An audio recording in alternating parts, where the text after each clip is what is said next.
Começando agora mais um Se Liga Economia, o seu resumo de notícias para começar o dia por dentro de tudo. Hoje, 10 de julho de 2025, a gente vai dar uma olhada rápida nessas novas tarifas americanas que estão mexendo com os mercados, né? Sim. Especialmente aqui no Brasil. Vamos ver como a bolsa e o dólar reagiram, o que está rolando na economia dos Estados Unidos e como a tecnologia e as criptomoedas, continuam brilhando lá fora. Ok? Vamos desembrulhar isso. O cenário global ficou bem agitado ontem, né? A notícia principal parece ser esse anúncio ou quase anúncio do presidente Trump sobre tarifas, uma taxa de 50% sobre produtos brasileiros. Foi isso mesmo? Foi o que ele disse. A fala foi que o Brasil não tem sido bom para os Estados Unidos. Assim, ainda não é um anúncio formal, né? Mas a expectativa é que venha hoje, ou, sei lá, nos próximos dias. A ameaça está no ar. Caramba, 50% é bastante coisa. É pesado. E não foi só o Brasil, viu? Também mencionaram possíveis tarifas de 25% para o Japão e para a Coreia do Sul já a partir de 1º de agosto. E tem mais. Uma adicional de 10% para países alinhados ao bloco BRICS. Quer dizer, Brasil, Rússia, Índia, China e África do Sul. A alegação é que estariam tentando minar o dólar. E tinha umas outras tarifas do Dia da Libertação, né? O que aconteceu com elas? O prazo foi estendido também para 1º de agosto. Então, a incerteza continua, né? Fica todo mundo meio que esperando para ver o que vai acontecer. É curioso isso, porque ao mesmo tempo parece que a Argentina conseguiu tarifa zero para 80% das exportações deles para os Estados Unidos. Exato. E o Canadá também deu uma recuada no imposto digital depois de pressão americana. Parece uma tática bem clara, né? Tipo, pressiona uns, alivia outros. Quase um dividir para conquistar, não acha? Sem dúvida. É uma demonstração de força comercial, usando tarifas para, talvez, renegociar posições, realinhar parceiros. Uma estratégia bem assertiva. E aqui no Brasil, qual foi o estrago imediato disso tudo? O mercado sentiu na hora. A Bolsa de Valores de São Paulo, a B3, teve a terceira queda seguida. Fechou em menos 1,33%. E o dólar? Imagino que tenha subido. Disparou. Subiu 1,06%. Fechou a 5,50. É o maior valor desde, acho que, 25 de junho. Uma reação bem clara a essa instabilidade, né? E o governo brasileiro, como reagiu? Oficialmente, classificou a fala do Trump como bravata.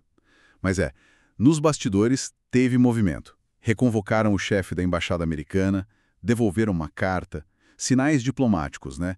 E lá no ministério do vice-presidente, Geraldo Alckmin, a notícia causou surpresa, segundo relatos. Mostra que pegou de jeito. E setores específicos? Já tem gente sentindo a pressão mais forte? Sim, o exemplo que está circulando é o do café. O preço futuro disparou logo depois do anúncio das tarifas. Mostra como um setor exportador importante já reage. Falando em exportação, como ficou a balança comercial? Teve dado novo, né? Teve sim. Na primeira semana de julho, o superávit foi bom, 1 bilhão e 300 milhões de dólares. Mas é interessante olhar os detalhes. Como assim? As exportações do agronegócio, tipo milho e soja, caíram um pouco. Por outro lado, petróleo, minério de ferro, aeronaves e até carne bovina subiram. Mostra que o impacto não é igual para todo mundo, né? Depende do produto, do mercado. Ok, mudando um pouco o foco, vamos para a economia americana, a origem dessa confusão toda. Saíram dados de emprego por lá, né? Junho. Saíram. E vieram, mistos. Por um lado, criaram 147 mil empregos, foi mais do que o mercado esperava, e o desemprego caiu para 4,1%. Parece bom, né? Sim, olhando assim. Isso aí desacelerou. Então não é um quadro tão robusto quanto parece à primeira vista. Entendi. E o Federal Reserve, o Banco Central deles, como eles estão vendo isso tudo? Especialmente com essa ameaça de inflação por causa das tarifas? Olha, pelas atas que saíram, parece que eles ainda estão contando com um corte de juros esse ano, talvez lá para dezembro. Mesmo com as tarifas? A aposta deles parece ser que o impacto inflacionário dessas tarifas vai ser moderado, que não vai ser suficiente para impedir um corte de juros mais para frente. Mas é uma aposta, né? Mas aí não tem um conflito? Porque, ao mesmo tempo, aprovaram uma lei que tornou permanentes aqueles cortes de impostos de 2017. Isso não joga contra? Aumenta o déficit, a dívida? Exatamente, esse é o grande ponto de tensão lá. A dívida nacional já passou de 36 trilhões de dólares. E está crescendo mais rápido que a economia.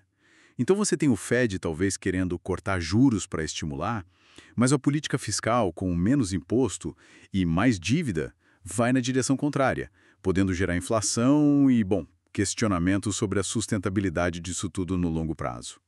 É um sinal de alerta, com certeza. E no meio dessa bagunça toda de tarifa, juro, dívida, a gente olha para o lado e vê a tecnologia bombando, né? É impressionante o contraste.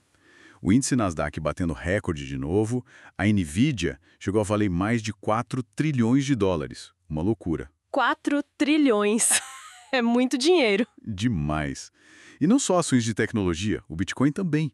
Bateu nova máxima histórica, passou dos 112 mil dólares. E por que isso, no meio dessa cautela toda? Olha, a leitura que se faz é de um otimismo com uma possível regulamentação mais favorável para as criptomoedas nos Estados Unidos.